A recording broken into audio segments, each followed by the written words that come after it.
Antiviral series continue है और ये आज का जो लेक्चर है वो एंटीवायरल सीरीज का थर्ड लेक्चर होने वाला है। इसमें हम एंटी हर्पीज फार्माकोलॉजी डिस्कस करेंगे।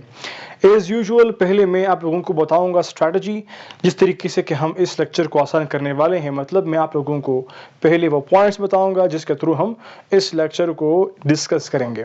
फर्स्ट ऑफ ऑल मैं आप लोगों को समझाऊंगा कि रेप्लिकेशन पाथवे क्या है हर्पीज वायरस का, ये हर्पीज वायरस किस तरह से रेप्लिकेट करता है, या आप लोग ये भी कह सकते हैं कि इस हर्पीज वायरस का लाइफ साइकिल क्या है।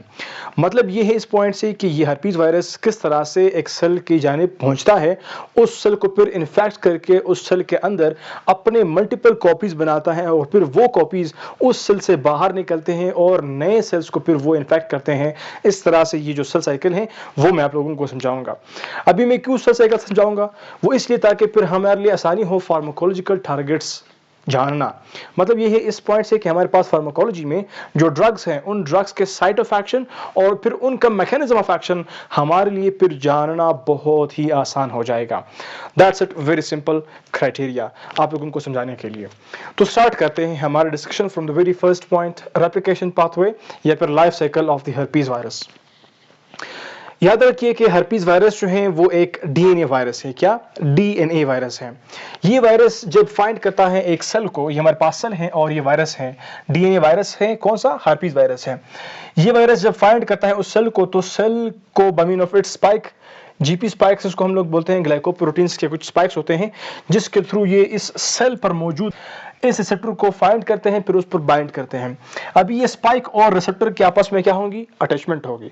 अटैचमेंट के बाद नेक्स्ट इंटरेस्टिंग स्टेप क्या होता है, ये जो वायरस है इसने इंटरनलाइज करना होता है, इसकी इंडोसाइटोसिस होती है, सेल के अंदर ही जाता है। जैसे ही ये वायरस सेल के अंदर जाता है फिर नेक्स्ट स्टेप जो है वो अनकोटिंग होना है। इस वायरल का जो डीएनए है वो रिलीज होना है। जब ये वायरल डीएनए रिलीज हो जाता है होस्ट के सेल में, अब ये पूरा होस्ट सेल है ना, इसमें जब ये रिलीज हो जाता है फिर ये मूव करता है न्यूक्लियस की जानिब। इसका रास्ता कहां पर है? न्यूक्लियस की तरफ है।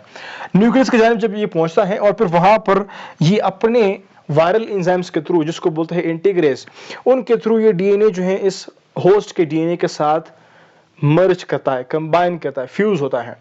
तो फिर क्या बन जाता है? एक डीएनए बन जाता है, एक फ्यूज्ड डीएनए बन जाता है, जिसमें वायरल डीएनए भी होता है और उसके साथ साथ होस्ट का डीएनए भी होता है। यहां पर बहुत सारे पॉइंट्स जो है वो मैं नहीं बता रहा, वो इसलिए क्योंकि जो फार्माकोलॉजिकल टारगेट्स है वो हमारे इस लेक्चर में होने वाले हैं। अगर आप लोगों को एक्सप्लेन चाहिए कि ये हेपेटाइटिस वायरस किस तरह से जाता है और फिर क्या क्या होता है, कौन कौन से प्रोटीन्स, क्या क्या मैकेनिज्म होता है, उसकी वीडियो अवेलेबल है ऑलरेडी हमारे चैनल पर। ओके, उसको देख सकते हैं। और अभी ये जो लेक्चर है ये with respect to pharmacological target होगा, ये लाइफ साइकिल नहीं है, लाइफ साइकिल ये मैं इस तरह समझाऊंगा कि इसमें आपके जो फार्माकोलॉजिकल टारगेट्स हैं वो आप लोगों को नजर आ जाए और आसानी से आप लोग समझ सको, वरना फिर लेक्चर बहुत एक्सप्लेन हो जाता। Anyway, coming to the point, ये वायरल डीएनए जब यहाँ पर आ गया न्यूक्लियस की तरफ, यहाँ पर ये फ्यूज हो जाएगा, एक डीएनए बन जाएगा। अभी आप लोग जानते हैं कि जब डीएनए न्यूक्लियस में होता है, डीएनए का इंपॉर्टेंट फंक्शन और जॉब क्या होता है? उस डीएनए से मैसेंजर आरएनए बनने होते हैं। वो क्यों? वो इसलिए ताकि वो जाकर के राइबोसोम्स पर ट्रांसलेट हो जाए और फिर वहां पर प्रोटीन्स बना सके, क्योंकि सेल के लिए चाहिए होते हैं डिफरेंट डिफरेंट औकात में प्रोटीन्स, और फिर वो प्रोटीन्स जो हैं फंक्शनल रोल प्ले करते हैं सेल के अंदर। अभी ये चूंकि फ्यूज्ड डीएनए है तो इस वक्त जो आरएनए बनेंगे वो आरएनए कौन से होंगे? वायरल के आरएनए भी होंगे, बाकी भी होंगे, लेकिन हमारा फोकस यहाँ पर क्या है? वायरल आरएनए पर है। ये वायरल आरएनए फिर आएगा टुवर्ड्स द राइबोसोम्स। जाहिर सी बात है, राइबोसोम्स क्या है? प्रोटीन की फैक्ट्री है। यहां पर इन आरएनएस की ट्रांसलेशन होगी और एट द एंड प्रोटीन्स बनेंगे। ये प्रोटीन्स जब बन गए तो इनमें से कुछ ऐसे प्रोटीन्स हैं जो दोबारा से क्या बनाते हैं? वायरल डीएनए बनाते हैं। एट द एंड क्या बन जाएगा? आखिर में हमारे पास प्रोटीन्स भी होंगे और जेनेटिक मटेरियल भी होंगे, मतलब डीएनए भी होंगे। तो डीएनए बहुत सारे होंगे और प्रोटीन्स भी बहुत सारे होंगे। ये बहुत सारे डीएनए और प्रोटीन्स ये आपस में कंबाइन करेंगे, असेंबली इनकी होगी। असेंबली के बाद फिर ये क्या करेंगे? इनकी पैकेजिंग होगी। एक वायरस में डीएनए चाहिए, प्रोटीन्स चाहिए, उतने उतने डीएनए और प्रोटीन्स जो हैं वो एक एक वायरस में जाएंगे, तो इस तरह से बिल्कुल स्पेसिफिक कॉपीज बनेंगी। जिस तरह से ये वायरस एंटर हुआ था उस वायरस की तरह से मल्टीपल कॉपीज यहाँ पर बन जाएंगे, और ये कॉपीज जब फिर यहाँ से रिलीज होंगे तो फिर उसके बाद क्या होगा? वो फिर इसके एबल होंगे कि वो किसी एक और नेक्स्ट सेल को फाइंड करे, उसके अंदर इस तरह से फिर जाता है और अपने जो है मल्टीपल कॉपीज बनाता है और इस तरह से उस सेल को भी इन्फेक्ट करता रहता है। मतलब ये इनकी लाइफ साइकिल होगी। अभी यहाँ पर हमारे जो टारगेट्स हैं वो डिस्कस हो गए। अभी टारगेट्स जो हैं वो डिस्कस हो गए, कौन कौन से टारगेट्स हैं विद रिस्पेक्ट टू फार्माकोलॉजी भी मैं आप लोगों को बताने वाला हूँ। हर्पीज वायरस के लिए हमारे पास डिफरेंट ड्रग्स अवेलेबल हैं इसको ट्रीट करने के लिए। यहाँ पर हमारे पास मैं मेंशन कर रहा हूँ एसाइक्लोविर, जो मोस्ट कॉमनली नाउन है वो मैं डिस्कस कर रहा हूँ, और गेनसाइक्लोविर है, और उसके बाद है फोमिविरसन है, और उसके बाद है हमारे पास फोस्कारनेट। अभी ये हमारे पास जो मेडिकेशन है इनके साइड ऑफ एक्शन समझानेंगे। फर्स्ट ऑफ ऑल एसाइक्लोविर का मैकेनिज्म ऑफ एक्शन और साइड ऑफ एक्शन क्या है। साइड ऑफ एक्शन इसका है डीएनए, क्या वायरल के डीएनए की जब सिंथेसिस होती है उस वक्त ये एसाइक्लोविर फंक्शनल रोल प्ले करता है। और उसके बाद हमारे पास है गेनसाइक्लोविर, इसका साइट ऑफ एक्शन भी डीएनए है। फिर उसके बाद हमारे पास है फोमिविरसन, उसका जो साइट ऑफ एक्शन है वो डीएनए भी है और साथ में जब ये अटैचमेंट करता है वो भी है। तो इस तरह से साइट ऑफ एक्शंस एक एक करके पहले कंप्लीट करते फिर उसके बाद आते हैं टुवर्ड्स मैकेनिज्म ऑफ एक्शंस। और रह गया फोस्कारनेट, उसका साइट ऑफ एक्शन जो है वो डीएनए और आरएनए पॉलीमरेजेस है। अभी ये साइट ऑफ एक्शंस आप लोग जान गए। अभी इनके मैकेनिज्म ऑफ एक्शन की तरफ आते हैं कि किस तरह से वायरल जो है उसका जो लाइफ साइकिल है, उसका जो रेप्लिकेशन है उसको स्टॉप करते हैं। वेरी सिंपल, एसाइक्लोविर मैंने कहा कि इसका साइट ऑफ एक्शन डीएनए है। डीएनए में क्या होता है, ये आप लोग जान लें कि it is actually an analogue of the guanosine. Guanosine का एनालॉग होता है, और गवानोसिन तो आप लोग जानते हैं। जब वायरल का डीएनए जो है उसकी सिंथेसिस होती है तो एडेनिन, साइटोसिन, थायमिन, गवानिन एक्सेट्रा जो है वो क्या करते हैं, नाइट्रोजनस बेसिस चेन अप करते हैं। इस तरह से क्या होता है, रेप्लिकेशन का अमल कंप्लीट होता रहता है और फिर रेप्लिकेशन कंप्लीट हो जाता है।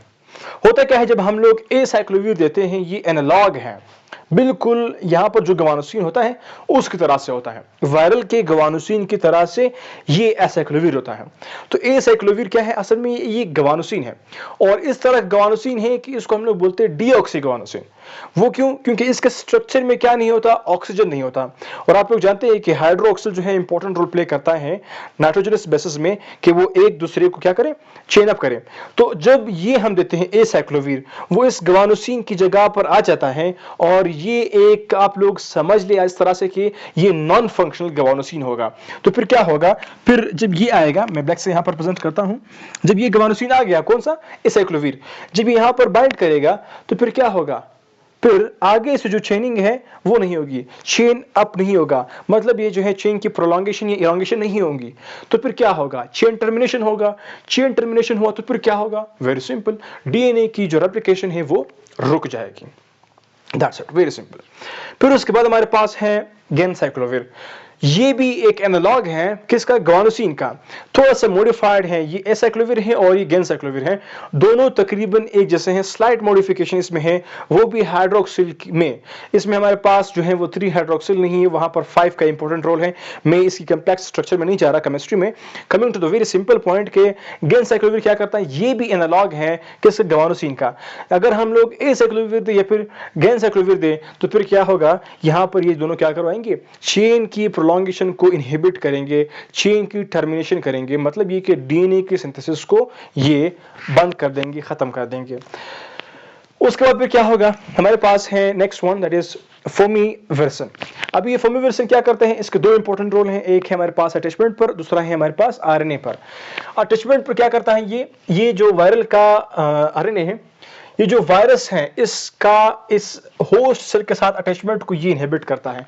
जब अटैच नहीं होगा तो फिर इस वायरल सेल को ये इन्फेक्ट नहीं कर पाएगा, वेरी सिंपल। और दूसरा इसका रोल ये है कि यहां पर जो आरएनए होते हैं उन आरएनए को भी ये डिसरप्ट करता है, आरएनए की सिंथेसिस को खराब करता है। तो इस तरह से ये 2 इंपॉर्टेंट रोल प्ले करते हैं, कौन, फोमिविरसन। थर्ड हमारे पास है फोस्कारनेट, जिसका इंपॉर्टेंट रोल क्या है, डीएनए आरएनए पॉलीमरेजेस को ये इनहिबिट करते हैं। अभी डीएनए आरएनए पॉलीमरेजेस क्या होते हैं, आरएनए पॉलीमरेज क्या करते हैं, वो आरएनए बनाते हैं, डीएनए पॉलीमरेज क्या करते हैं, डीएनए बनाते हैं। तो जब डीएनए पॉलीमरेज नहीं होगा, आरएनए पॉलीमरेज नहीं होगा, तो फिर डीएनए आरएनए नहीं बनेंगे। जब डीएनए और आरएनए नहीं बनेंगे तो फिर क्या होगा, फिर प्रोटीन्स की सिंथेसिस नहीं होगी, मींस इस तरह से इनका जो आगे का स्टेप होता है वो फिर नहीं होगा। एक वायरस को डीएनए चाहिए होते हैं और प्रोटीन चाहिए होते हैं, तो अगर प्रोटीन और डीएनए नहीं है तो फिर वायरस है ही नहीं, सिंपल सी बात है। मतलब ये कि फिर वो वायरस अगर एंटर हो गया है तो उसकी फर्दर जो है वो ग्रोथ फिर नहीं कर पाएगा, रेप्लिकेट नहीं कर पाएगा। इस तरह से होती है इसकी फार्माकोलॉजी कंप्लीट। फिर भी क्वेश्चन है, कमेंट बॉक्स में पूछ लीजिएगा।